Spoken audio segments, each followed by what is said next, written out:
Origin Gents, Home CG Reaction. This is Otto von Bismarck, the Wallman Bismarck, Extra History Part 1 by the channel Extra Credits. Yeah, people have been asking me to react to Otto von Bismarck series from Extra Credits for a long time. I don't know, I put in watch later listen, I guess I forgot for time, or other videos came in the way. But then I reacted World War I video from this channel. Video man sent it and other people also said, react to this, so I'm like, fine. So yeah, Otto von Bismarck is apparently a pretty smart, important figure. I guess, before World War I, before Kaiser Wilhelm came, he was the, the lead of Germany or whatever. So yeah, Otto von Bismarck became the greatest statesman of a generation. But he began as an intransigent and irresponsible youth. He coasted through college, got himself thrown out of an early political appointment. It caused havoc with his divisive opinion during a meeting of parliament. Yeah, okay. This is gonna be a fun video. I like Extra Credit channel. The way he basically creates and shapes his storytelling is just awesome. The cliffhangers and everything is fun. Remember, if you like my reaction, don't forget to subscribe. Check out the reaction. There's a link in the description. Check out the cast wall playlists like Internet Historian, History, Overly Sarcastic Production, CGB Grey, Tier Zoo, and yeah, let's watch this one. You cannot always tell the character of a man from the character of his youth. 1878, the Congress of Berlin. A graying man with a proud walrus mustache stands and says, "Europe today is a powder keg, and the leaders are like men smoking in an arsenal. A single spark will set off an explosion that will consume us all. Damn. I cannot tell you when that explosion will occur, but I can tell you where. Some damned foolish thing in the Balkans will set it off." 1897. A prince in the middle of his life goes to visit the man, the old man now. It is the last time the two will meet, for the younger, Wilhelm II, dismissed this old man years before. But as their visit concludes, the old man issues a warning. He says, "Your Majesty, so long as you have this present officer corps, you can do as you please. But when this is no longer the case, it will be very different for you." Then he says, "The crash will come 20 years after my departure if things go on like this." The old man will die in July of 1898. In November 1918, that prince, Wilhelm II, will abdicate the throne, having lost the backing of his army in the disaster that was the First World War. Bismarck's prediction was off by only 4 months. What the hell, man? How smart was this guy? Because, obviously anybody would see this and they think this must be a coincidence. But again, he predicted that, there is instability in Europe, that somebody could set it off. Even predicted the area where it could have gone off or something like that. So which means this guy was so strategic. He saw the political spectrum of all places, how it's all going and where it's headed. He knew that in Serbia there is, people are opposing Austria and, all the Austria's oppression, and somebody might do something stupid that would cause this domino effect that did happen in World War. So he predicted all that. That is ridiculous, man. Imagine if this guy was alive and wasn't old like this and was alive during the World War I. I guess he could have made some, differences. I guess he could have even prevented the war. Who the hell knows? Such was the mind that would use Europe for a chessboard and redraw the map forever. But this was something that few could see in his youth. Otto's time in grade school was middling, and we know little of his early teenage years. But at 17, when he enters college, we begin to get a picture of the man. 6 feet of dashing, with a tousled mane of copper blonde hair, often seen walking not with a walking stick, but with a twisted staff of iron. He cut a dashing figure. Classes weren't really for him. He stopped going almost immediately, preferring Byron and Walter Scott as tutors to any other. He was quick with words and equally quick to a challenge. He got himself into more than 1 duel per month while he was at his first university, engaging in 26 contests of honor and being wounded only once. To his dying day, he would insist that he was only wounded because his opponent's rapier broke. He consumed monumental amounts of alcohol, discovered a profound, if not so profound, love of the Ferris. So he basically read novels rather than reading the books from the schools and colleges and things like that. I mean, look, if you want to have a proper scientific and technological knowledge, I mean, it's better if you read in schools and college. But if you want to just get smart, know how world works and everything, reading novels and things are better, because our education system is not perfect. Let's just say, some might learn it, some might just avoid it because they don't understand lots of things. It just feels chaotic to them. So I guess, in lots of time people read books and novels and things outside of it, outside of what our education system gives us. That actually helps them even more. Sex, and managed to rack up a small mountain of debts. Most intriguing of all, though, he got himself cast as a character named Otto von Rabenmark when his roommate wrote a novel about their wild college life. By the way, this man, who was quite aptly named Motley, would soon become a historian of some note, and one of the diplomats who kept Europe from siding with the Confederacy in the American Civil War. Anyway, that... What? Even his roommate is important, damn.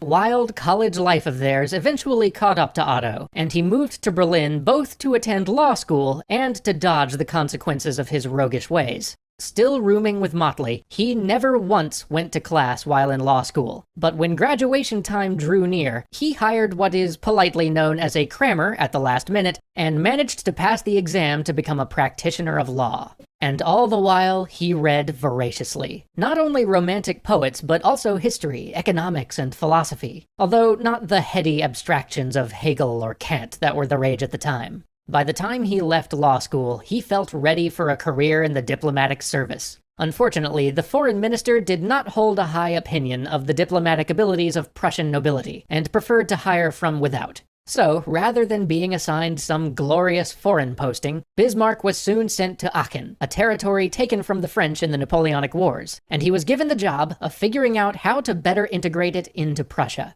This task never really captured his interest. It was the English he was far more interested in, for Aachen had become a popular spa and vacation spot for the English gentry, and, more notably, their daughters. Unfortunately, he was soon canned after he overstayed a river trip with one of these daughters by 3 months.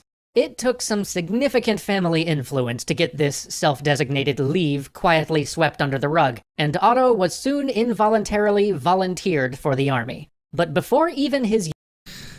Okay, so he's like, I guess, Tony Stark at certain level. He just wants to party, just wants to have fun. If his interest is not, I guess, peaked somewhere else.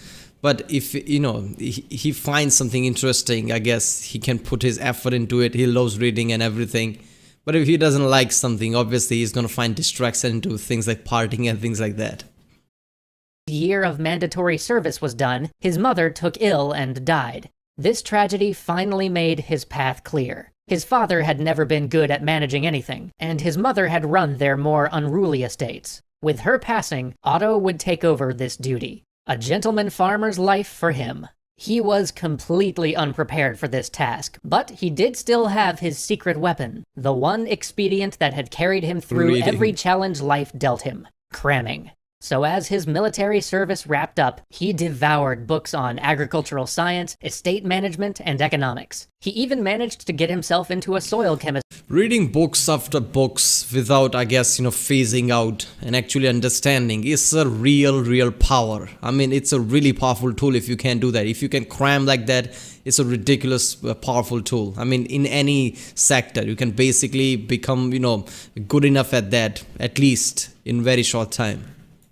Course at a nearby agricultural institute. Armed with this knowledge, he set to his task with vigor. And so, even as the agricultural markets of Northern Europe collapsed around him, his estate grew in value, and his diligence was matched only by his eccentricity. He became known for unpredictable behavior, like marking his entrance into a neighbor's house by firing a pistol into their ceiling, or releasing foxes into people's drawing rooms. He earned the nickname the Wild Man Bismarck from the locals, and, as always, from the local ladies as well. But this wild man treated his laborers well, much better than their ceilings and drawing rooms anyway, and he further devoted himself to his studies, diving deep into history, poetry, English politics, and even philosophy, though he did still have a preference for Spinoza over the German philosophers that were informing many of his more liberal colleagues' thoughts at the time.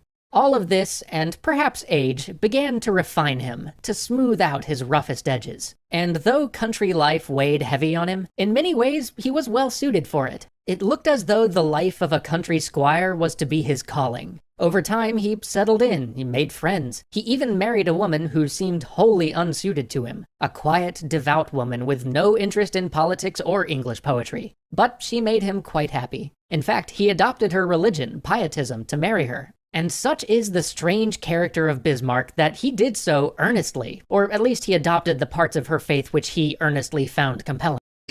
Okay, only thing I can see in here is Otto von Bismarck, his mind is really, I guess, focused in any area. It's not specific anyway, it's just whatever he wants. And if he doesn't like something, I guess he goes to, partying and things like that. But it doesn't matter what field it is, if he wants to do something, he really goes into it. I mean, he's really focused. So he wanted to manage his farm, so he's like, screw it, I'm gonna manage my farm. He just went all in into it. Not just that, adopted the life, even married there. That's a powerful thing to do, because people don't have that much patience. People don't have that much of attention span. So this is something. But her father doubted that Otto was sincere in his conversion. This was the wild man Bismarck, after all. But Bismarck had a plan. Bismarck always has a plan. He wrote his beloved's father a letter detailing his path to finding faith. And when the man still hesitated, Bismarck, being Bismarck, seized the moment, tore all the way across Pomerania in the middle of winter, and showed up at the man's estate to convince him in person. When Bismarck returned from this excursion, he found on his desk a letter. It was an invitation to take charge of running the dikes on the Elbe. It may not seem like much, but it was an official position. His time in the doghouse with the government might be over. So he attacked the work. Then, in 1847, something monumental happened. The King of Prussia called a parliament. For the first time, Prussians would get together, debate, and vote on things. But Otto's wedding date was near, and besides, he hated Berlin, and he was a staunch conservative, believing in the power of the monarchy at a time when liberalism and democracy were in vogue. Even the idea of a parliament grated against his royalist leanings, for though this was a summoned rather than an elected parliament, it was almost certainly going to be used to push for a proper elected parliament, one which, by its very nature, must take its power from the royal government. So he was reluctant to go. Even if he were to be summoned, he might not. But then fate turned. He received another letter. An acquaintance, whose good graces he wanted to stay in, had suddenly fallen ill, and now requested that Otto take up his post as representative of the Prussian Saxon nobility. This request made no sense, as technically Otto was not part of the Prussian Saxon nobility. His estates were all either in Altmark or Pomerania. But never mind that, he couldn't turn down such an important request. So he made his way to the United Diet, where a push for a true parliament was already in session. Pro-democratic speeches were given. One man got up and declared that the Prussian people had only thrown back Napoleon because they were promised a constitution. This was too much.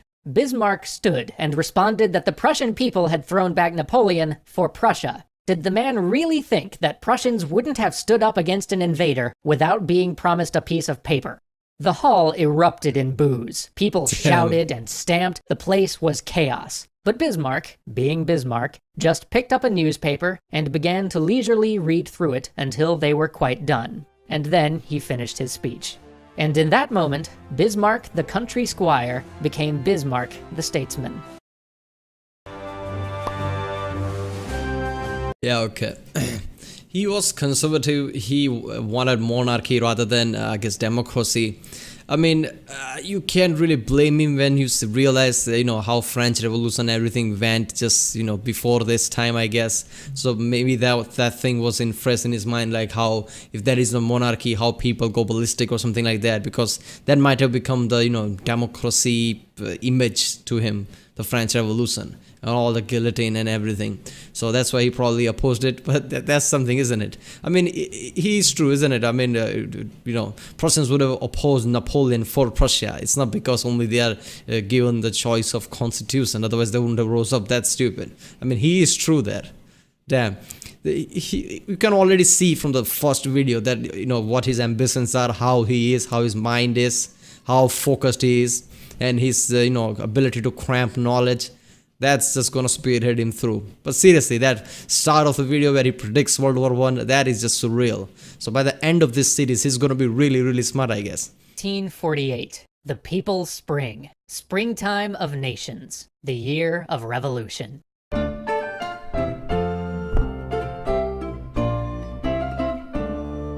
Bismarck's political life ended nearly as abruptly as it started. For as the summer of 1847 began, the king, unable to get a railroad grant from the Diet without also granting a constitution, threw his hands up in the air, dissolved the Diet, and sent everybody packing. Bismarck went back home to his estate, finally completed that whole business of getting married, and went on his honeymoon. But as he traveled Europe, and when he returned home, he noticed a strange tension in the air, an unrest in the streets, in the cities. Then, in February 1848, Paris erupted. The monarchy fell. A republic was re-established in France. Bismarck was concerned. At home and abroad, he had seen the strain between the working class and those who ruled, but he never expected something so abrupt or so successful to happen in France. Then Vienna fell. Metternich, the great Austrian statesman and architect of the Concert of Europe, was displaced. This opened up an opportunity, as the Austrians had long been the dominant force among German states, but it also served as a warning. It was clear that revolution was coming to Prussia soon. But Bismarck worried that the king was too weak and too vacillating to put down a revolution. That is something, isn't it? I never thought of that until I started to react to this channel, and I realized that French basically became more of a democratic country, overthrow the monarchy, and that had this effect in whole Europe. I even see the oversimplified video in French about Napoleon. So basically, French Revolution basically triggered events throughout the world that just gave people idea, like, you know what, we can do it. Before it's like, okay, overthrowing the monarchy, maybe that's a bit too much. Now, since France did it, everybody's like, okay, you know what, maybe we can do it too. Democracy, yeah, power to the people. So basically, what France did fueled revolution throughout the Europe. I never thought of that, but it is kind of true, isn't it?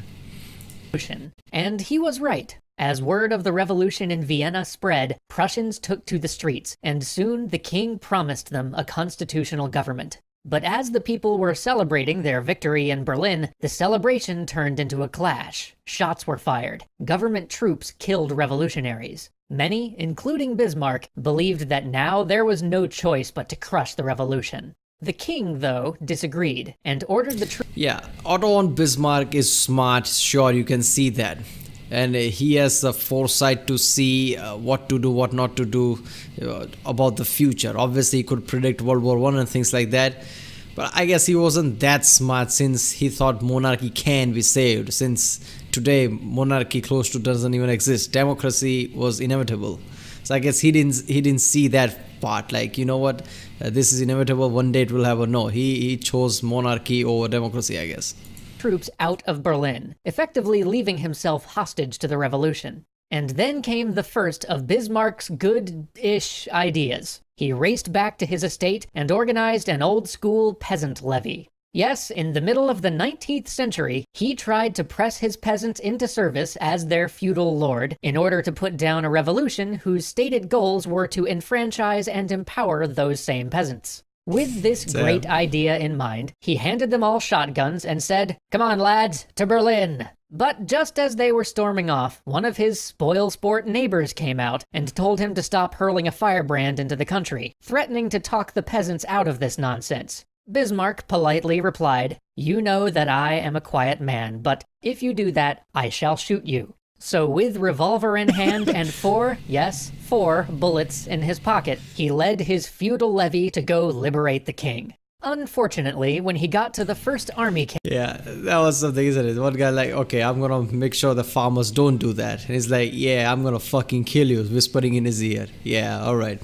I'm a very peaceful man, by the way. Camp, which was staffed by many of the conservative officers that he had come to mingle with after making his fiery speeches in Berlin, he was promptly told, "Yes, we are all a bit disappointed right now, but no, we really don't want your peasant mob messing this up even more, so how about you go send your peasants back and bring us some corn and potatoes or something?" Not content to serve as mere fodder provider for the army, Otto then had his second good-ish idea. He left his estate and tried— I mean, yeah, obviously, what did he thought? Just, round up some peasants with shotguns and just go there thinking, oh, I'm going to defend monarchy, and the guards and everybody like, oh yeah, look at that, they are on our side. Really? That's not going to happen. They are like, okay, you know what, we are here. If you want to help, bring us food. I mean, obviously that's what's going to happen. I mean, they're not going to say, okay, peasants can join our rank too now. Tried to sneak into Berlin, again, with the cleverest of ruses, trimming his beard. Needless to say, many people saw through his incredible mind games, and soon he was laughed out of Berlin. But Bismarck was not done. He had a third good-ish idea. With the king making ever greater concessions to the revolutionaries, Bismarck saw it as his place to help elevate one of the king's relatives to the throne. So Bismarck went all in on trying to replace King Frederick Wilhelm with a confusingly but more succinctly named King Wilhelm. What? But Wilhelm had legged it to England, and he wasn't going to listen to this wild man anyway. So Bismarck began to hunt for a new candidate. Soon he found another royal relative named Charles, who proposed that his— The balls on this guy, man. He literally thinks, what should I do next? Oh, I know, I'm going to replace the king. I mean, come on, man.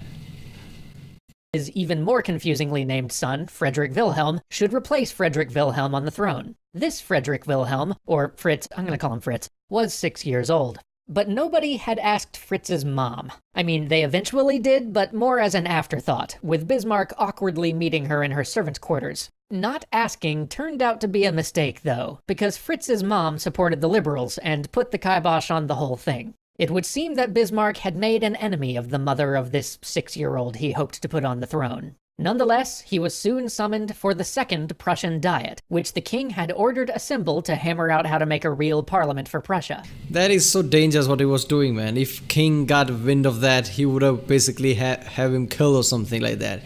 Because, the balls on this guy, I mean, who is he? He's not that powerful. I mean, he's not that much of a nobility too, when you think about it. And he's, plotting to replace the king. I mean, that's just...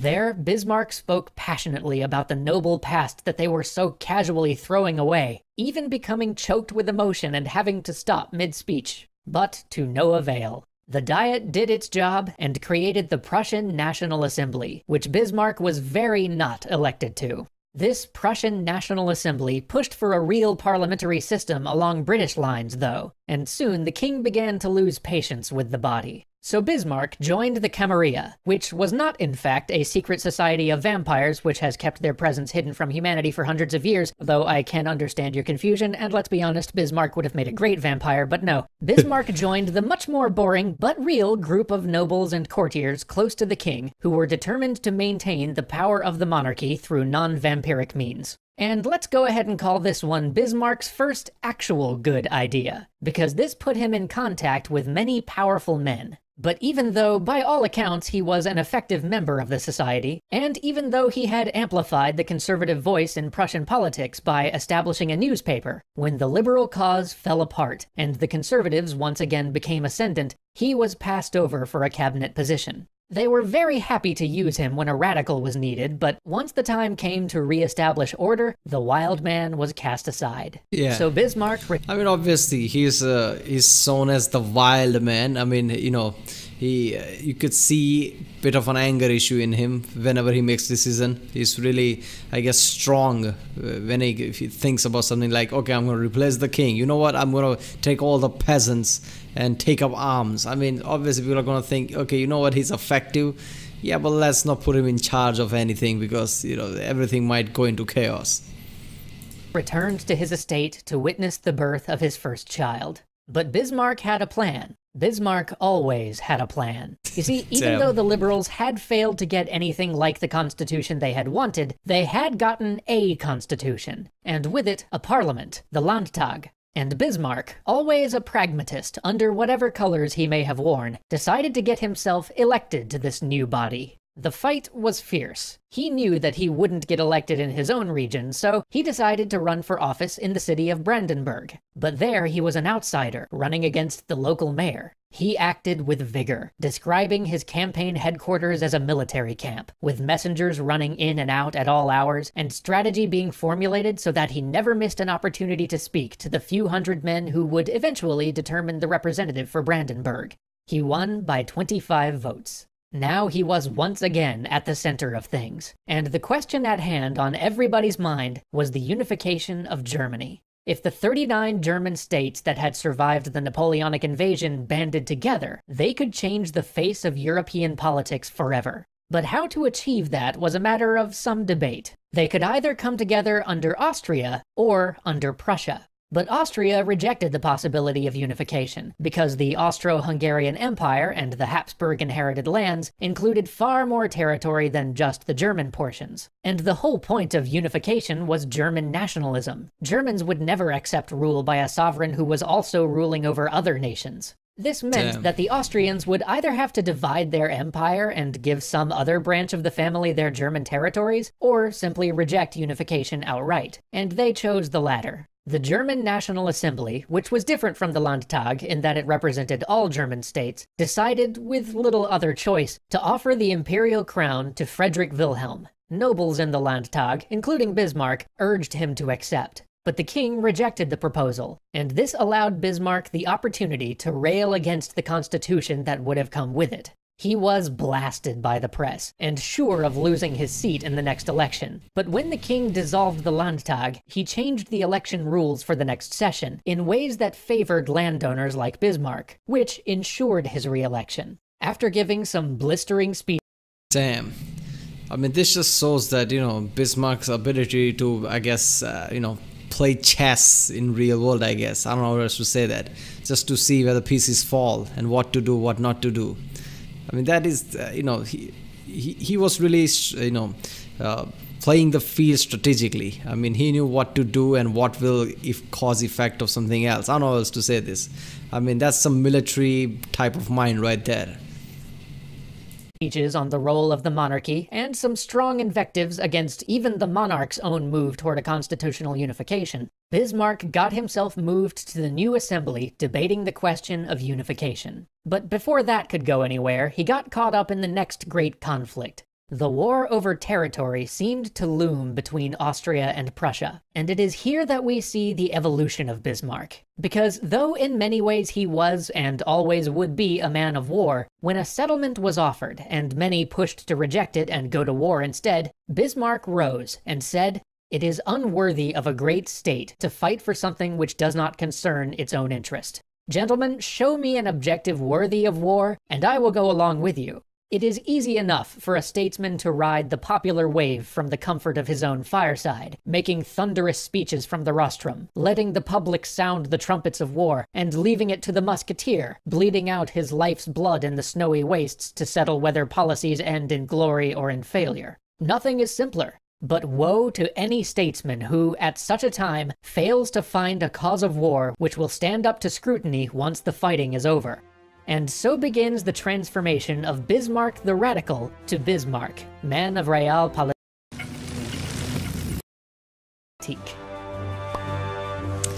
Yeah, damn, a man of great ideas. At the start of the video, it didn't seem like that great ideas. The way he was just basically taking farmers with shotguns and basically, marching to, support the monarchy, which I don't think farmers would want, but he still did that. And then he tried to replace the king. That was just weird. But obviously, from the start, you can see that he's a man of passion, but a bit more aggressive, basically. And he's really smart, but he's a bit aggressive, so even his party at the time saw that. He's basically, he has uses, but he's a bit more too volatile in a way. But yeah, in the end, that was a good turn, isn't it? I mean, anybody seeing this series and the way he's acting, anybody would think that he would be really pro-war, like, yeah, let's go to war. But no, in the end, he was more sensible. Like, I guess if there is a good reason to war, I mean, that's how it should be, but clearly it's not throughout the world, that if there is a really good reason to go to war, go to war. Don't just sit in in your comfort home in your sofa and basically talk about war when you're not the one who's fighting. All the people dying at the battlefield, you don't care about that. So if there is a good cause for war, I understand that. But if peace can be made and there is no good cause, then why go to war? So that was kind of a wise turn from Otto von Bismarck right there. Yeah, I don't agree with his view a lot, but I can only see how great the man was. That's just awesome to see that. I mean, his view on preserving monarchy, nationalism, and things like that. As Bismarck moved from radical to pragmatic, he was at last offered a position in which he would shine. The position of envoy, diplomat, and deal maker. The boss. Bismarck's tutelage in the diplomatic craft was swift. As he wrote to his wife, "I am making rapid progress in the art of using many words to say nothing at all." He wrote this from Frankfurt. He had been assigned as the Prussian envoy to the Diet of the German Confederation, that being the body that was supposed to figure out how the whole mess of 39 German states were to work together. But working with the Austrians was the furthest thing from Bismarck's mind. He was there to assert that Prussia was Austria's equal, and he did this with aplomb by lighting a cigar. See, smoking in the assembly was a privilege granted only to Austrians, but when the Austrian representative sitting next to him took out a cigar and began to smoke, Bismarck cracked out one of his own and, saying nothing, lit up.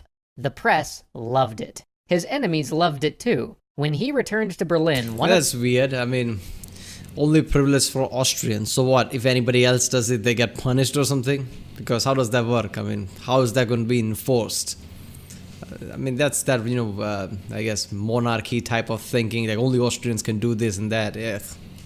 One of them claimed publicly that the only thing Bismarck actually accomplished in Frankfurt was burning a cigar. And, of course, because old habits die hard, one thing led to another, and the ever-diplomatic Bismarck found himself once again on the field of honor, trading shots with a fellow Prussian over a cigar burnt to snub the Habsburgs. But his time in Frankfurt taught him one thing. If the Prussians were ever to carry the same weight amongst the German states as their much larger rival, they would need allies. So he began to court what he saw as the two most valuable possible confederates for Prussia: Russia and France. But then, in October of 1857, the King of Prussia suffered a stroke. The king's brother, named Wilhelm, because of course he was, why should a family have to come up with more than one name, took over the leadership. This Wilhelm, though, considered Bismarck as... That is the case with lots of different kings and monarchies around the world, right? They are naming and everything is very tight. It usually goes with the numbers, first, second, third. It's usually the same name. Great-great-grandfather and the current king might have the same name, just with the numbers. Nothing more than a petulant schoolboy. His words. Bismarck had a plan, though. Bismarck always has a plan. There you go. He would counter this opinion in a most un-Bismarckian, and therefore most Bismarckian, way. He delivered to the prince a 92-page treatise detailing exactly how Prussia could abide by the letter of the agreement they'd signed that founded the German Confederation, while simultaneously aligning the other German states against Austria. Unfortunately, Wilhelm thought that was stupid. Bismarck was promptly assigned as the Prussian envoy to the Tsar. Because, I guess if you want to get rid of somebody in 18th century Europe, you just put him in St. Petersburg. Or better yet, Moscow. And there he would sit on ice until 1860. Yeah, I mean, that's how it goes with, any political or government position. If you want to get rid of somebody, just, put them in some kind of position that doesn't matter, far, far away from the mainland or something. But yeah, I guess Otto von Bismarck always saw to unify German state, while the king never cared for that. Obviously, he was king, like, I'm king, I'm living the life, why do I care? Why would I create any chaos like that? I think that's the mentality here.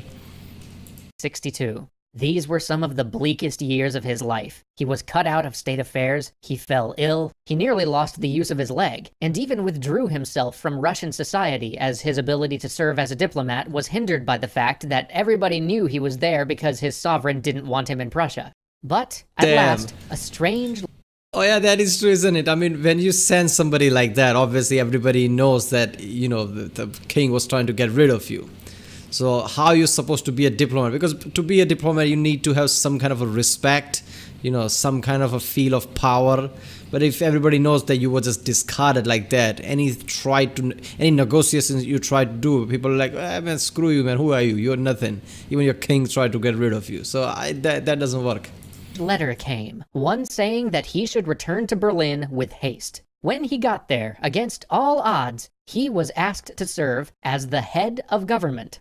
You might reasonably ask, why? Why would the king who had so long snubbed him ask him to run the state? How could he go from a remote diplomatic posting to the head of domestic affairs? Well, because nobody else wanted the job. At least, nobody else the king thought wouldn't plunge the country into civil war. You see, for a year, the Liberal Party had refused to grant funds for the army. And if you know anything about Prussia, you know Voltaire's old adage, where some states have an army, the Prussian army has a state. Meaning that not funding the army had brought them to the brink of constitutional crisis. Whoa. Wait a minute, so Prussia was that much militarized? The majority of all civilians are kind of, already part of the military. Damn, that is the quote is something, isn't it? Some state has the army, but the Prussian army has a state. I mean, now I understand why in World War I, Germany was such a powerhouse. If that's the case, as soon as Germany came to be, all those people, militarized people, obviously when war's going to break out, they are going to be powerhouse in that.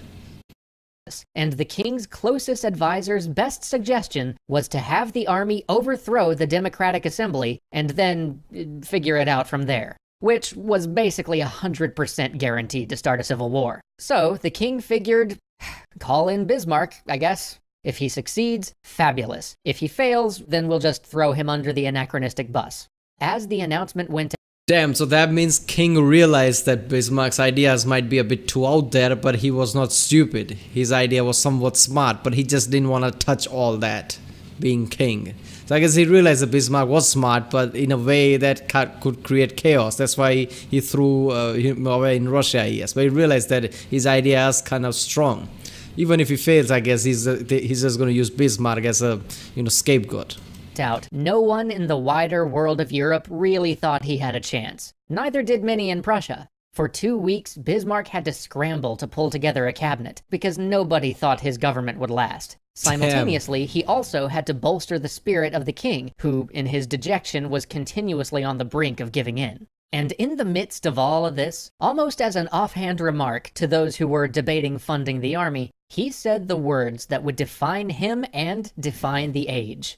The great questions of the day will be decided not by speeches and majority votes, that was the great mistake of 1848 and 1849, but by iron and blood. But in the midst of all the chaos, Bismarck had a plan.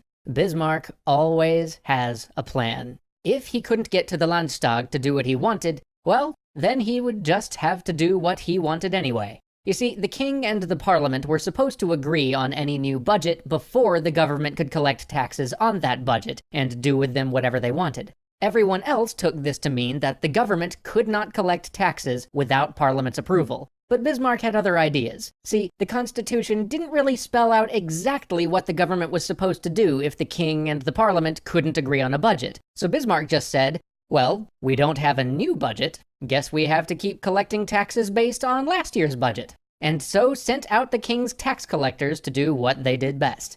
For nearly half a Damn, so he just found a loophole that if there's no new budget, I guess the old budget continues. That, I mean, they didn't put any deadline in that, like, you have to have a new budget or something like that. If you don't have a new budget, I'm going to use the old one. Damn, that is something. And at the time of chaos like this, where nobody wants to be part of his government because everybody thinks that it's gonna fall apart, King is about to give up.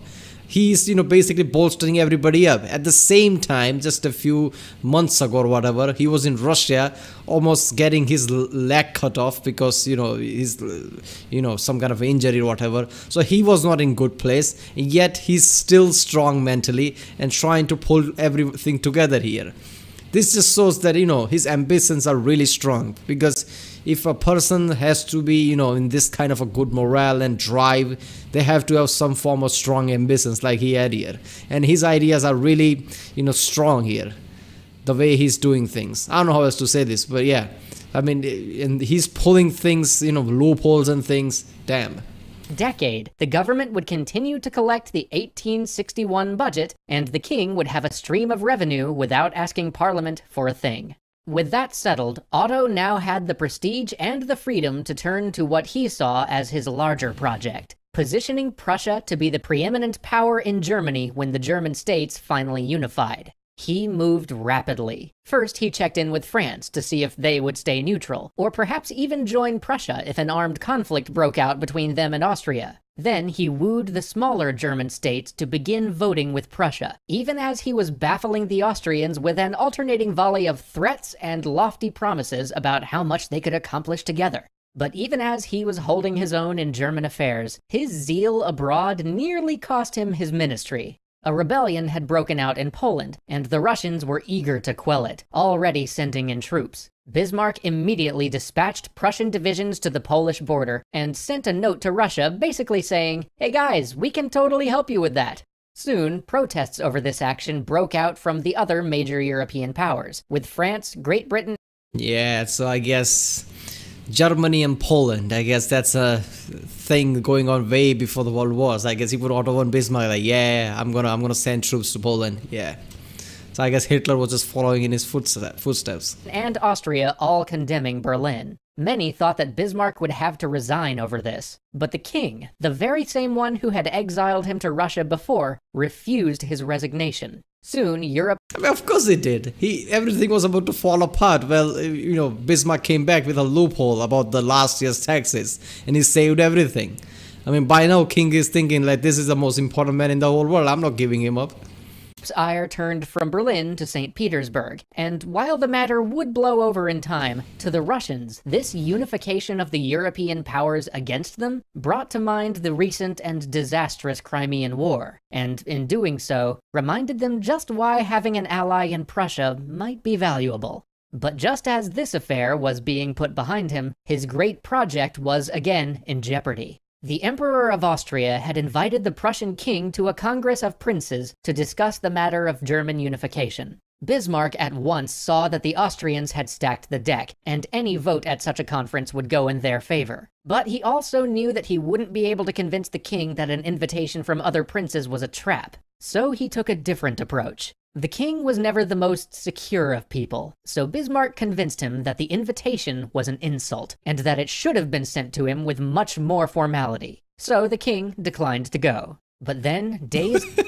Man, seriously, who is this guy, man? I don't know how to say it, but from the start of the first part up until here, Bismarck's idea is always, this, stupid and childish that you feel like, okay, I can't believe this worked. He wanted, king to reject that. He just said, oh, this is an insult. They should have sent, more, they should have sent the letter in more better way. I mean, who would think that would work? And apparently it did, because he knew that only one thing you can play to a king is his ego, I guess. Like, this is an insult to the king.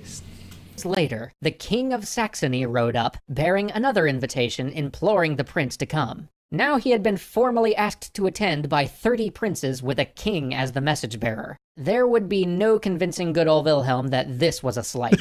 Instead, in a meeting...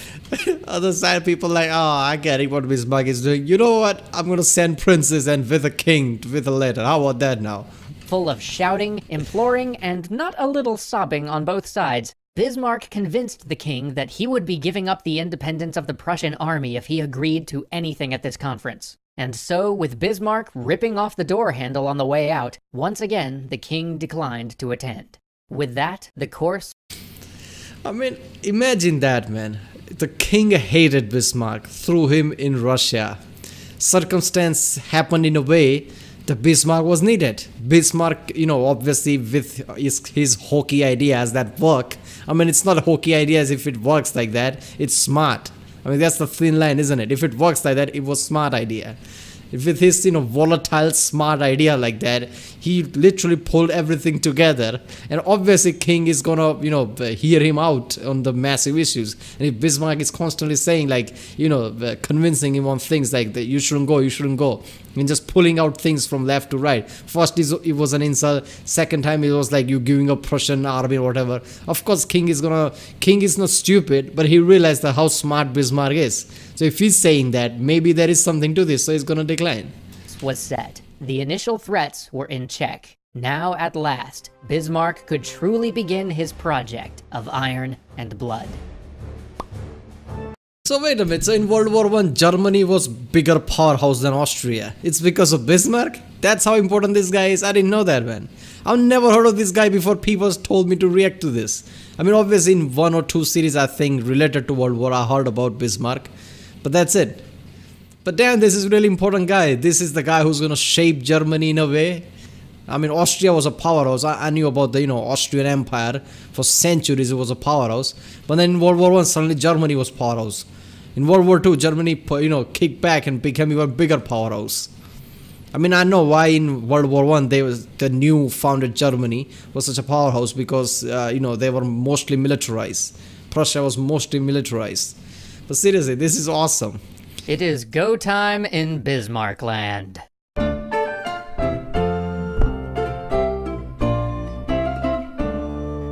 Bismarck had a list, and he was checking it twice. Action item number 1 on that list? Steamroll some Danes. 16 years prior, in 1848, Prussia had invaded Denmark with the hopes of annexing the largely German-speaking duchies of Schleswig and Holstein, but the threat of international intervention had sent them packing. Now it was time for revenge, or at least a very pragmatic seizure of territory. You see, the Danish king had just cacked it.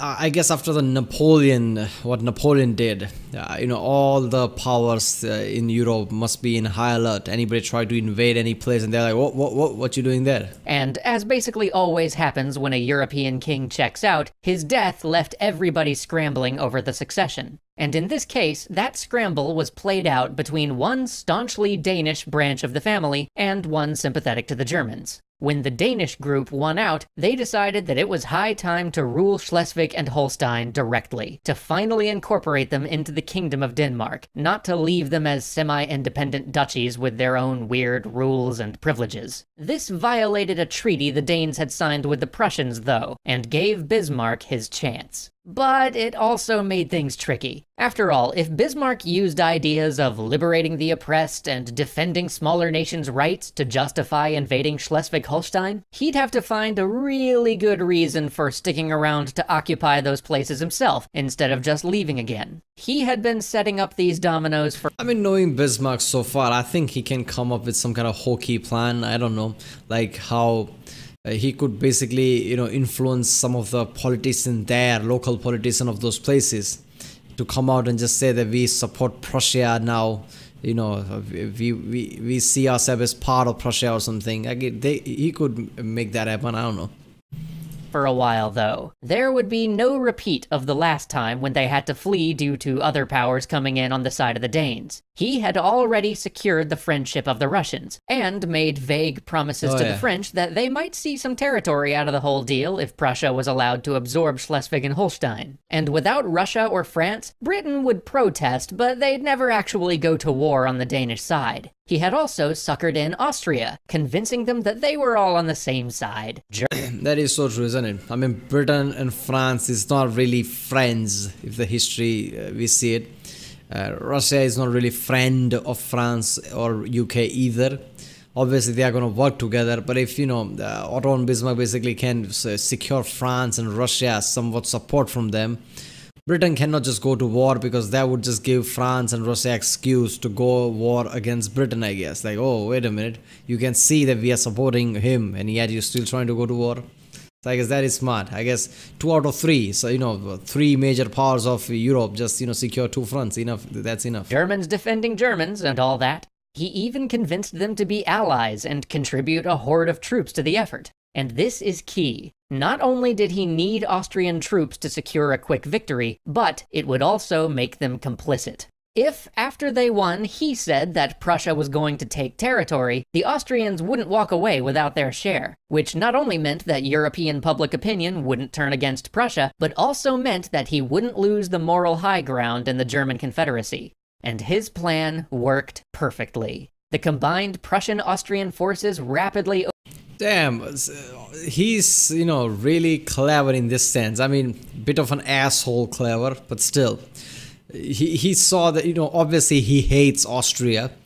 he wants to go to war with Austria, but he also realized that, you know, in order to do that, you know, and in order to take these places, he can't be alone. Otherwise, he'll be vilified. So he's like, screw it. I'm just gonna, you know, kill two birds with one stone. I guess I'm just gonna, you know, take Austria with me. I'm gonna be their friends temporarily, I guess, and, you know, make them complicit. Then I will have a chance to, you know, take over places, to, you know, basically play the people too, and I guess somehow go to war with Austria.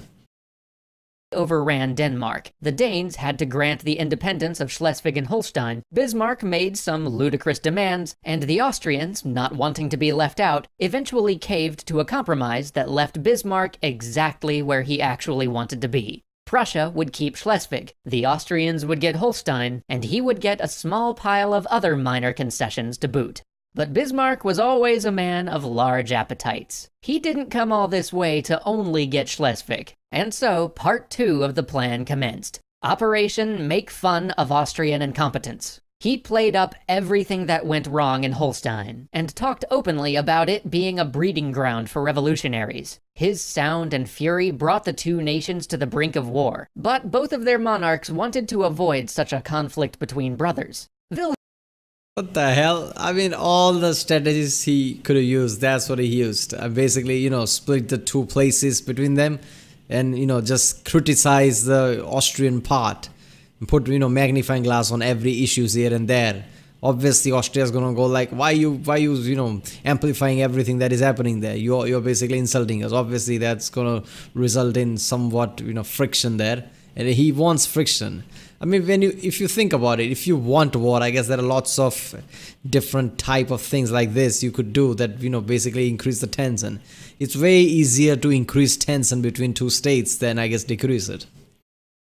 Wilhelm accepted the possibility of war, but forbade Bismarck from explicitly goading the Austrians anymore. But Bismarck's work on that front was already done. He had a backup plan in case war didn't come. Bismarck always had a backup plan. But he spent most of his time trying to shore up alliances, to make sure that Prussia was ready for the fight his king sort of didn't want. First, the Italians. Victor Emmanuel, the man trying to unify Italy, desperately wanted to take over Venice, which was in Austrian hands. I mean, how can you have an Italy with no Venice? But he was never going to have the strength to fight Austria alone, and so Bismarck seized on this, getting him to agree that if Prussia and Austria went to war, the newly formed Italian kingdom would join in for only the small price of one Venice, which Bismarck didn't really want anyway.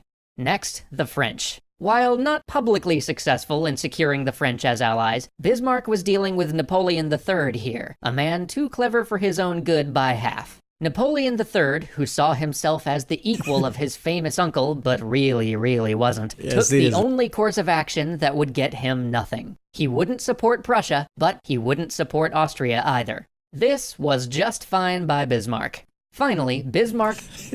I mean, Napoleon III is not even close to the original Napoleon for one simple reason. I didn't even know there was Napoleon 2 and 3. So yeah, and Bismarck just basically went to that guy and it's like, I've got some radical ideas here that you're gonna like. Don't support Austria, but you don't also have to support me. And he's like, don't support Austria or Prussia. I guess that's different. I'll do it. And Bismarck just, walked away like, what a blithering idiot.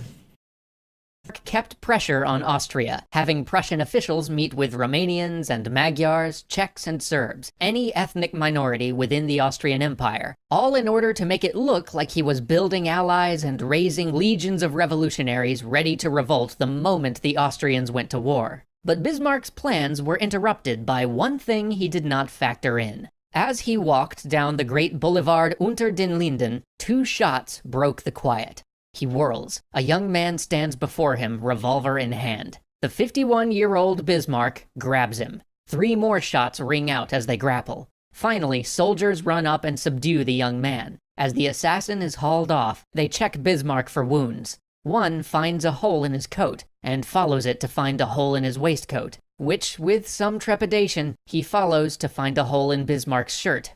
All 5 shots had hit. But every one of them had either only grazed him or bounced off of his ribs. In a moment that history doesn't... Wait a minute, bounced off his ribs? How is that possible? Won't the ribs be broken there? How did it bounce off his rib? What his ribs are made of? I mean, seriously. How much calcium did he eat? Record, but I think we all know happened. Bismarck simply nodded to the soldier, said, "Iron Chancellor," put on shades, and walked away, refusing to... Which is the show? At this CSM Miami, right? There was a guy whose name I think I forgot. The main guy with the glasses. That's his thing, right? He gives one-liners. He wears glasses, then gives one-liner, and then the intro music starts, and that became a thing. I don't know why I'm imagining him doing that. He puts on says like Iron Chancellor, and just the music plays, and he walks off.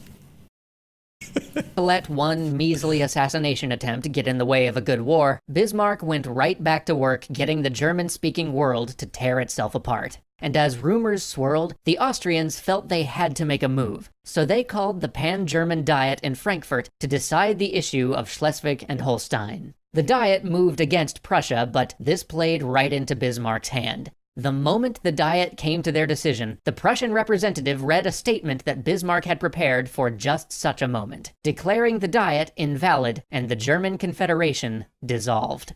Now it would be war. It would be the northern German states and Prussia against the southern German states and the Austrian Empire.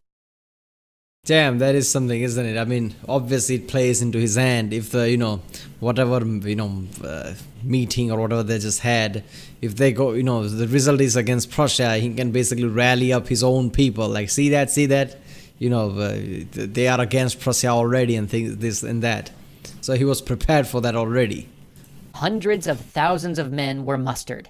It could have been a long war, but now the king had in his service a general as capable on the battlefield as Bismarck was in the conference room, General Moltke. The uncle of the General Moltke who will so disastrously lead the German forces into the First World War, this Moltke could not have been more different from his nephew. He was one of the first to see that the modern rifle had made the idea of the frontal charge obsolete. He grasped the importance of railroads for mobilization, and realized that modern armies were too big to be commanded by one man, that plans should be flexible, and subordinates should be allowed to take initiative within them. It was this Moltke who famously said, "Plans never survive contact with the enemy." Moltke led a lightning war, crushing the once great Austrian Empire within weeks. I guess he took something from Napoleon. I guess that's what Napoleon's idea was with the corps system and the marshals. Like, marshals could take their own decision if needed.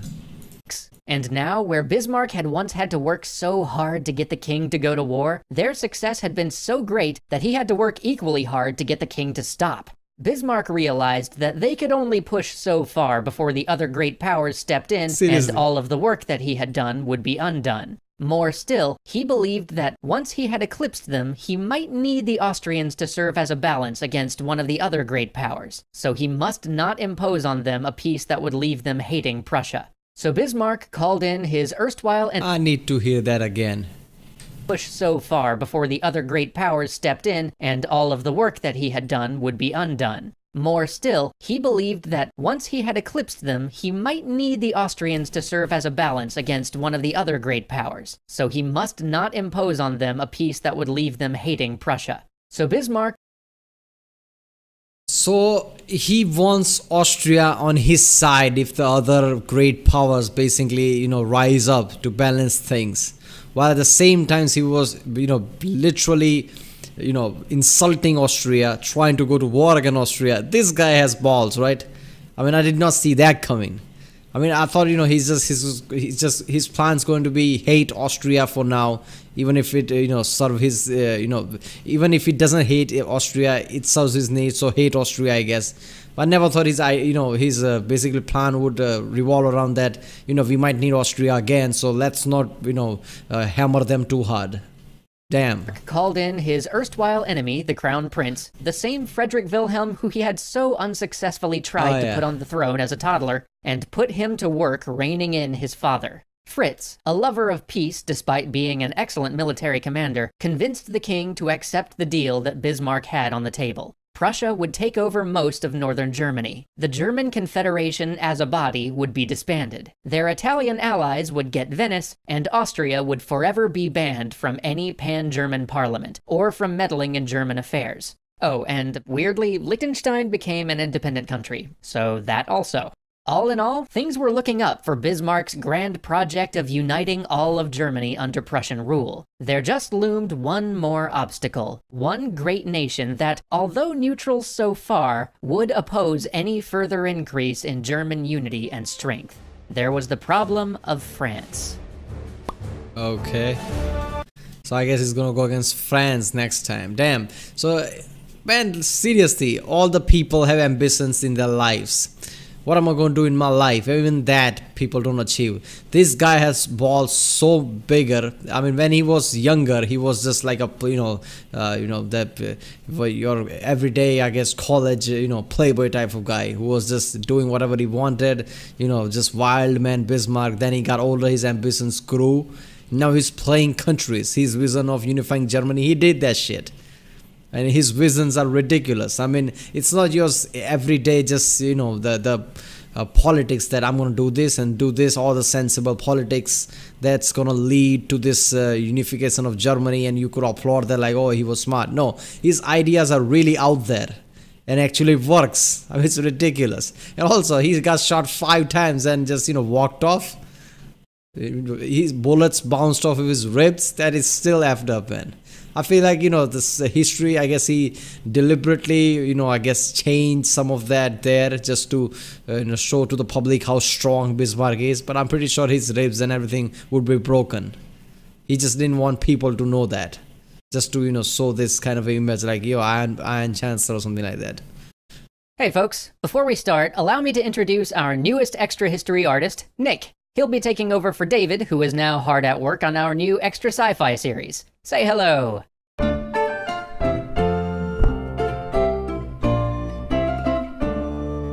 Any increase in power brings an increase in enemies. But to Bismarck, enemies were as useful as friends. With the defeat of Austria and the consolidation of the northern German states into one hegemony ruled by Prussia, Bismarck's eye turned to the next problem: founding Germany. But to do this, he would need to bring all of the southern German states under his control. He knew he couldn't simply annex them by force. He needed a unified Germany, a Germany that felt like a country, not some occupied territory under a foreign rule. And for that, the southern German states would have to come to him willingly, of their own volition. But they had always been aligned with Austria, so how could he get them to volunteer to be absorbed into Prussia? He would need an external threat, something that would make these states more afraid of other nations, and see Prussia as the benevolent protector and cultural brother that they could turn to in their time of need. And what better enemy than France? Napoleon III, who had been willing to stand by and let Prussia pick off its neighbor. And his name is Napoleon too, so I guess that's a bonus. Like, look at that, another Napoleon from France is trying to take over everything, and people are like, that's a panicky situation. Back when it was a minor power, suddenly woke up and realized that a power to rival France had just emerged on its border.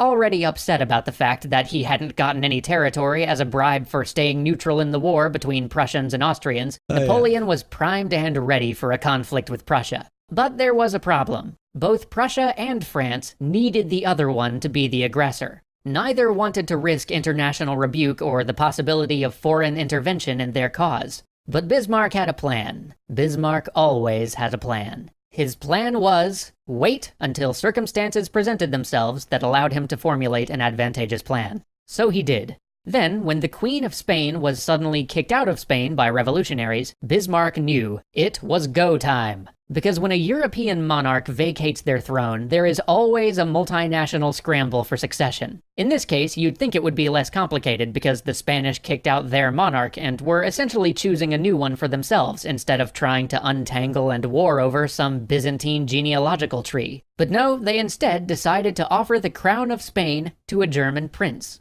Bismarck was all for this. He pushed for Prince Leopold to accept the offer, despite the fact that his name didn't even have Wilhelm in it anywhere. He knew full well that Napoleon III would have to rage against this offer. After all, if Spain ever allied with Prussia, which would be far more likely with a Prussian prince on the Spanish throne, France would be surrounded. King Wilhelm was against this, and even Prince... Oh yeah, that is true, isn't it? I didn't even thought of that. Yeah, I mean... Napoleon, somebody named Napoleon who's fighting Prussia. So I guess eastern side of France at the same time as the southern side is also their enemy. I mean, that's kind of, reminiscent about, Napoleon, the first Napoleon, I guess, the original one, where he had to fight on both fronts too. I mean, that is effed up, isn't it? I mean, Britain is, I guess, not the enemy at the time, but Britain is so much of a friend to France. At the same time, if France attacks Prussia, and now Spain is also, friend of Prussia because they have the German king. That's just effed up, and especially, knowing now that Prussia, Germany, whatever, at the time was really militarized state, where, there were more army men there than any other country, I guess, or something like that. So that's always scary.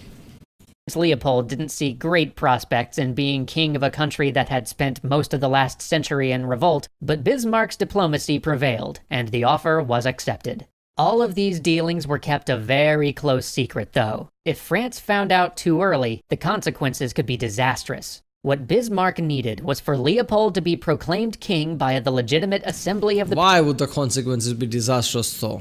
I'm pretty sure Prussia doesn't fear France since they are, like badass in military side, like we learned. Only thing they fear is, I guess, backlash from the international community. But Spain is the one who asks for the German king.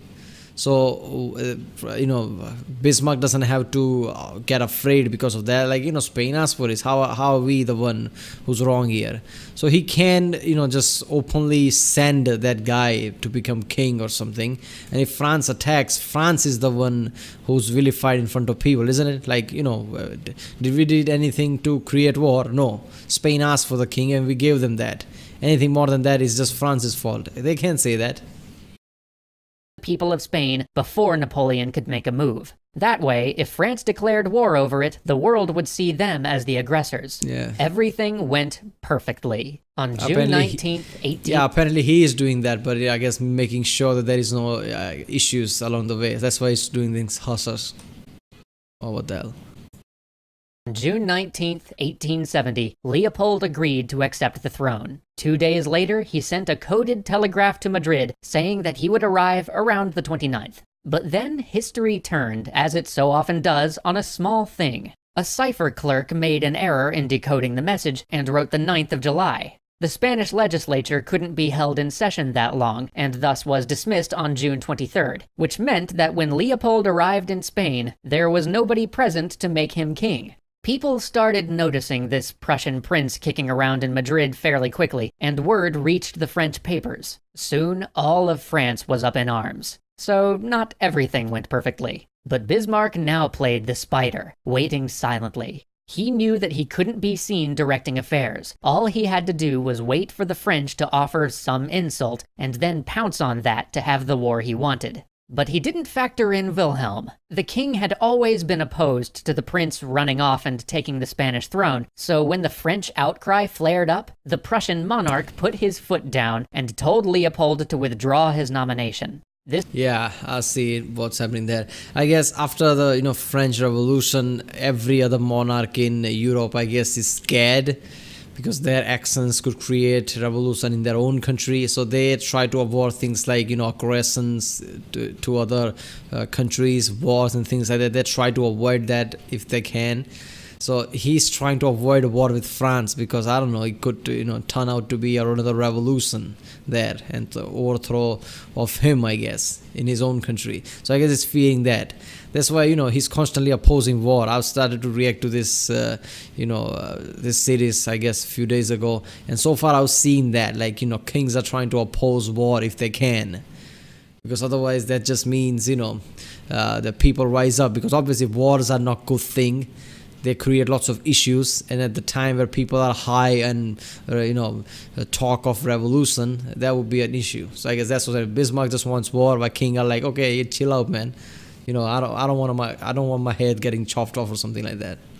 This was a huge diplomatic win for France, but like always, Napoleon III pushed it too far. He sent a diplomat to ask Wilhelm to swear that no Hohenzollern would ever sit on the Spanish throne. The king found this mildly insulting, as there was no way he would promise something like that in perpetuity. And besides, he had already pulled Leopold from the throne, and it wasn't likely to come up again. He felt that he had already been perfectly reasonable about this. Yeah. So he replied that he could promise no such thing, and sent the French ambassador away. Then he had a quick telegram sent to Bismarck relaying the incident and granting him permission to inform the press. But Bismarck always had a way with vague instructions, and with words. He did indeed inform the press, but the message he passed along to them was carefully edited. It wasn't false, per se. It wasn't even really a misrepresentation. He just omitted some words. Omitted some words in such a brilliant way that when the German people... I had no idea the modern media took lots of things from Otto von Bismarck too, because this feels so current time media, isn't it? The giant networks like CNN, Fox News and all those people. I mean, they do tell you the actual news, but they tell it in a way that creates somewhat of a controversy, so people just watch it more. So I guess they took it from Otto von Bismarck. Who would have thought? Read it, they would think the French ambassador had insulted their king. And when the French read it, they would think that the Prussian king had insulted their ambassador. That did the trick. The people were up in arms, and the French were ticked. Paris all the more so because, coincidentally, the telegram happened to come out on Bastille Day. And Napoleon III needed a war. His regime was largely unsuccessful, and his foreign entanglements had been a disaster. He thought that if he could crush Prussia and gain territory for France, he would be back on stable footing. Soon, hundreds of thousands of French troops were pouring across the Prussian border. Damn. Bismarck had his defensive war. The French had invaded, and he had the moral high ground. In response, the southern German... I can't even process that kind of mentality that people used to have back in the day. Like some kind of insult happened here and there, the order just goes out and people just march in masses, march to some country they were trying to attack. I mean, you can't even think. I mean, obviously, if somebody in the comment, I think, is already going to write like, this same thing happened currently in this country here and there.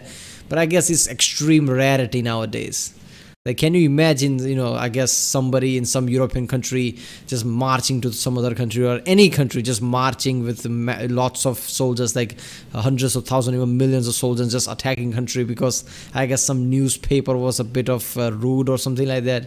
No, obviously because of the nuclear weapons. I mean, I don't like nuclear weapons, but you have to give this thing, like nuclear weapons is the reason things like this doesn't happen. Because war means effed up war nowadays. It's just ridiculous amount of devastation that would happen because of war, because most people have nuclear weapons. So nowadays it's all end up with some kind of diplomacy here and there, some kind of sanctions here and there, but nobody would march up like that. But before World Wars, this was the thing. Somebody insulted somebody in the paper and soldiers just march to another country and war starts. And that just feels surreal to me right now just thinking about it. German states flocked to the Prussian banner, but he played a dangerous game. By letting the French invade the Prussians, he had allowed them to mobilize first. Now the German army had to get into position before their country was overrun. But here, Bismarck had the greatest weapon, Moltke. The French had better rifles than the Germans, but the Germans had better ideas about modern war. Prussian observers had studied the American Civil War and knew that a train schedule could be as powerful a tool as any gun. Moltke embraced the idea. Prussians helped Americans, right? During the Civil Wars or something like that, they trained them or something like that. I don't know. I remember reading somebody's comment like that. I'm not so sure on that part. Of the railroad and the telegraph. With coordination and these new technologies for movement, he not only got the German army to the front in time, he got more men there than the French did. But he did more than just this. He rewrote the rules so that German units no longer simply marched in great columns and fought in great lines, but rather acted as small units less susceptible to fire. He pushed the idea that, since piercing the center of an army was no longer as much of a concern due to the deadly nature of modern rifles, they should worry less about artillery getting overrun and more about how effective it was in a fight. So he moved his artillery closer to the action and had them working in conjunction with his units. He had a general staff, the only one in Europe, whose sole purpose was to draw up war plans in peacetime and think through all of the probable scenarios of coming conflicts. Damn. With these advantages and a superiority in... Talking about preparation, that's a ridiculous amount of preparation right there, if they're the only one who did that. I mean, they are already, militarized country, like, whatever that quote is, like, some states have government, something like that. No, wait a minute. Yes, some states have military, but Prussian military has state or something like that. So that implies that most people in Prussia is somehow militarized. They have military training or something, and they have lots of soldiers. And now preparation like this. I mean, that's just effed up. This is why Germany was such a powerhouse in World War One, even in World War Two. Numbers, Moltke immediately took the offensive, rapidly pushing the French back across the border and charging into French territory. Time and again, the French reeled before the Prussian forces. Soon, the French armies were falling back, trying to link up with reserves further down the line. But the retreating army was spotted by a small cavalry brigade, and nearby Prussian forces were ordered to move in and cut them off. Unfortunately, due to some wild miscalculations by both sides, the Prussians had just sent 30,000 men to engage what turned out to be 130,000. The French were beleaguered and demoralized, but had an overwhelming advantage in men. The Prussians were ready for the fight, but ended up pinned by the French artillery. In desperation, the Prussian commander sent a message to a nearby cavalry commander saying that the artillery must be cleared. Famously, the cavalry commander said, "It will cost what it will cost," and readied his men. Obscured by the terrain, they burst through the cannon smoke at the last minute, bearing down on the foe, giving them only 1,000 meters to react. The cavalry crashed into the artillery and tore through it, silencing the batteries that had so long hampered the Prussian army. This is arguably the last cavalry charge to significantly change the course of a battle in modern military history. But even 1,000 meters is a long ride when you've got modern guns firing at you. Of the 800 horsemen who set out, only 420 made it back. And it turns out that Bismarck's son was among this regiment. I was thinking of something like 100, the way things were going, but half of them survived. That's not bad, considering the situation. It was late in the night of August 16th, 1870, when a messenger arrived to tell Bismarck his eldest son was dead. Quartered only 20 miles away from the battlefield, Bismarck rode like a man possessed to find the body of his son, only to be greeted by his... He's such a conniving, smart diplomat who, plays things like a chess or something. At the same time, he also has this emotion side of him who, get pissed off fast. He hears about his son is dead without thinking anything, just charges to the, war area or anything. That's something. Very much alive son, laughing and joking in a farmhouse nearby. He had taken a bullet to the leg and would be out of the fighting, but was in no mortal danger. After a few more hard-fought... Oh, look at that. You're alive. It's not like I'm important figure or something, like I have important things to do. I guess joking with me is fine at this point. Victories, the Prussian forces bottled up the French at Metz and forced the surrender of 140,000 men. Damn. The French only had one army left to them, an army battered by an attempt to relieve the forces at Metz. But Moltke had no intention of letting this force get away, and in the days following the surrender at Metz, he maneuvered his forces and encircled this final army. A breakout attempt was made, but so exhausted and undersupplied were the French at this point, it soon became clear that a breakout was impossible. By the next day, 100,000 men, and with them the greatest prize of all, Napoleon III, who was personally leading this army, surrendered. Damn. France no longer had a real army on the field. Now it was time to think about the future. For Bismarck, that meant peace terms. Yeah. For Moltke, that meant pushing on to Paris. Damn. Moltke is just thinking really radical right now. Screw it, let's take France, let's go to Paris. And Bismarck is like, let's not go too crazy, other people will be involved. Britain, Russia, everybody will join in. It's gonna be bad news. Moltke is like, I'm the great general, I can do anything. So yeah. Damn, this is awesome. Otto von Bismarck and his brilliance here. Obviously, the way he played the paper and how to word things, so it caused a war. I mean, how many effects this guy had in his life. I mean, he's gonna create Germany, which is already way too big. He manipulated some words on the newspaper, so war broke out between Prussia and France. He's trying to do same thing with Austria. One guy having this kind of effect is just surreal to see that. And this all happened. This is not just some watching some entertainment or something. This is history. This actually happened. This is ridiculous. The Prussian army reigned victorious. 250,000 men had surrendered to them, and the French emperor was their prisoner. It was time to make peace. There was only one problem. Yeah, Moltke. This is a classic diplomat and military general type of thing, right? Bismarck is a diplomat, so he wants to negotiate peace, while Moltke is a military general. He's like, oh, screw it, let's take Paris. You see, capturing an emperor sounds great. It sounds like the thing that happens when you win. But when the emperor is the state, and he's also your prisoner, who do you negotiate with? Oh, yeah. This was the problem Bismarck was facing. Too much winning. He wanted to make peace, but they had won so much that he couldn't figure... I mean, if you're, presidents and prime ministers, there's always somebody who can, take their place when they are not there, I guess. But if you're the emperor, unless he abdicates, I mean, you can negotiate with somebody else. ...out who to make peace with. So when the news reached Paris on September 2nd, 1870, one of the remaining generals and a few French statesmen declared themselves the government, which they cleverly named the Government of National Defense. Of course, the emperor was technically still alive and hadn't ever abdicated, which was a complication. Yeah. Also, they hadn't been elected, so where did their legitimacy come from? Well, everybody basically agreed nowhere. This slapdash government maintained some semblance of control by delivering strong speeches about how France wouldn't give up an inch of territory, to which Bismarck responded, Alsace and Lorraine, please.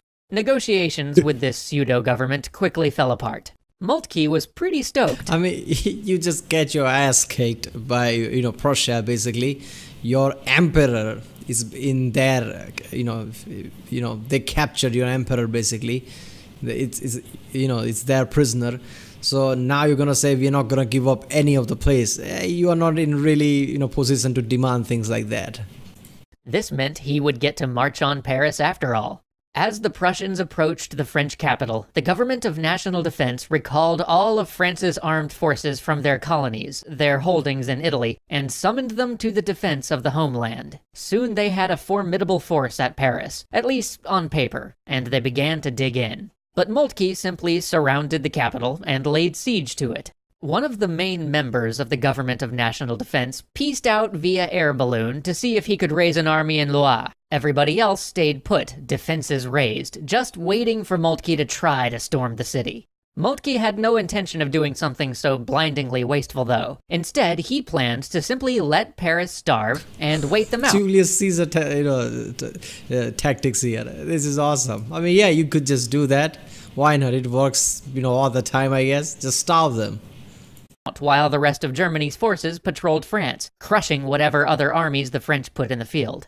That's the issue. You see, throughout the history, whenever, some force marches to some country or some place, some city, whatever, and they just fortify themselves inside, yeah, that's not going to work if they're just going to cut off your, supply chain and just starve you.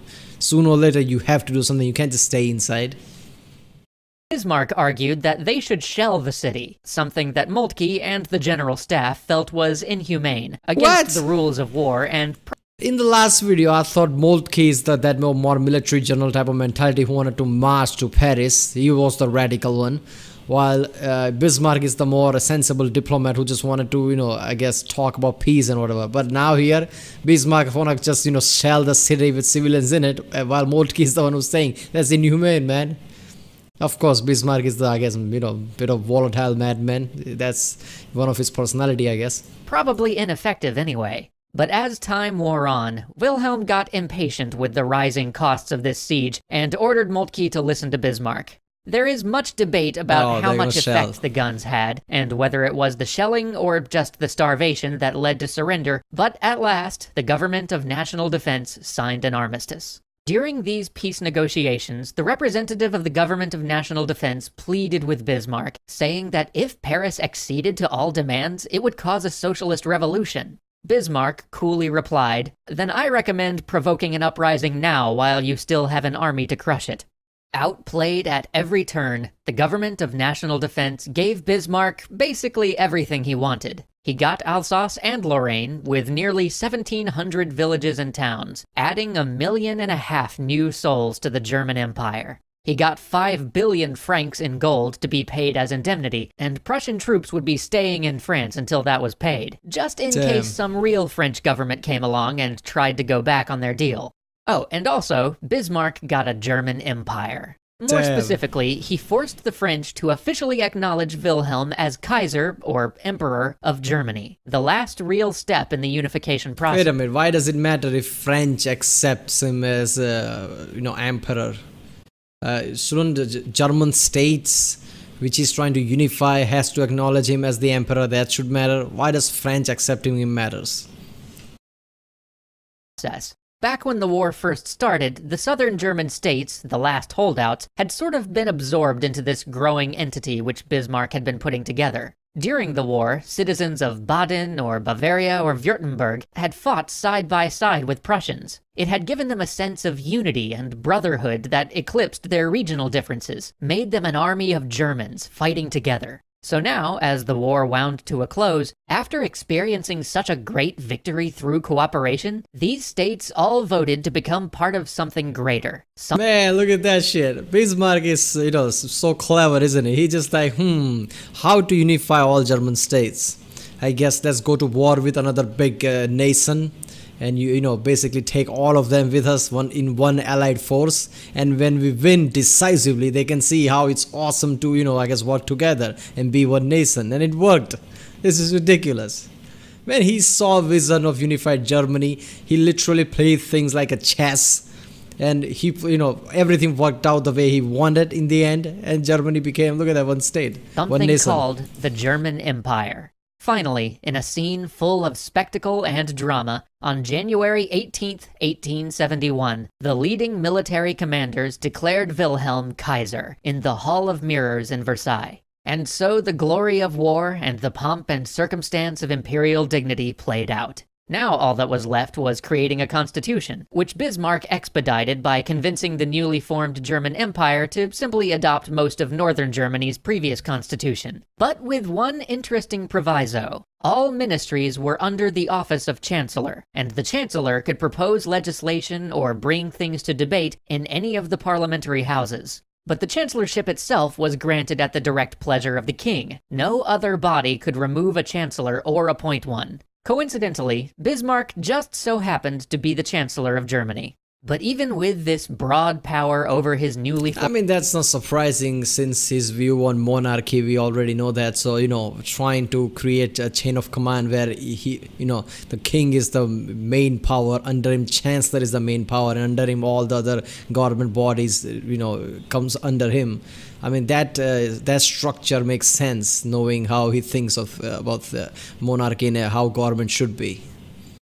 Formed empire. Even now that he was finally ascendant in Germany and Europe at large, Bismarck now faced a challenge that he had never truly had to deal with before. Ooh. The challenge of governing. Most of Bismarck's life had been focused on unification, on expansion, and on foreign policy. He'd never before really had to focus on questions of domestic policy for Germany. A new Germany, one sewn together out of disparate people of different backgrounds and different faiths. And here perhaps would be... Oh yeah, that's the case with lots of people, lots of leaders throughout the history. Like, they are not so good at governing, so what they do is they constantly, I guess, go to wars, try to acquire more places, and do just, I guess, things outside rather than taking care of domestic issues.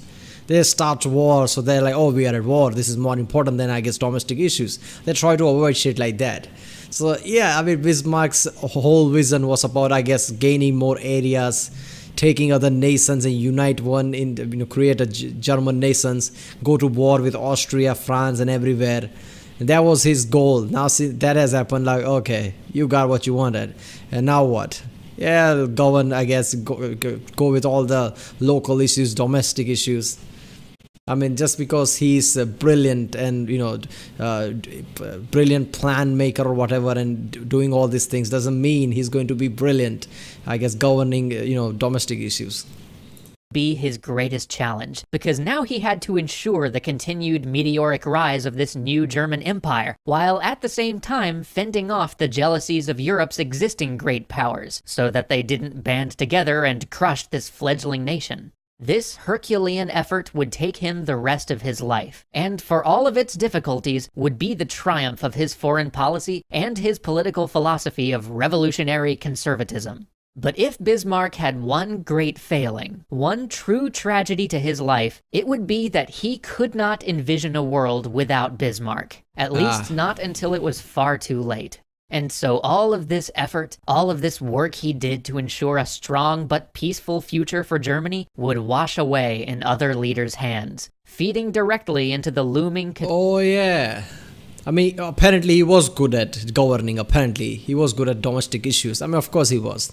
I mean, you know, he wasn't much of a politician before, but then he decided to become one, and then he made things happen like this. So obviously he's, you know, great at learning things.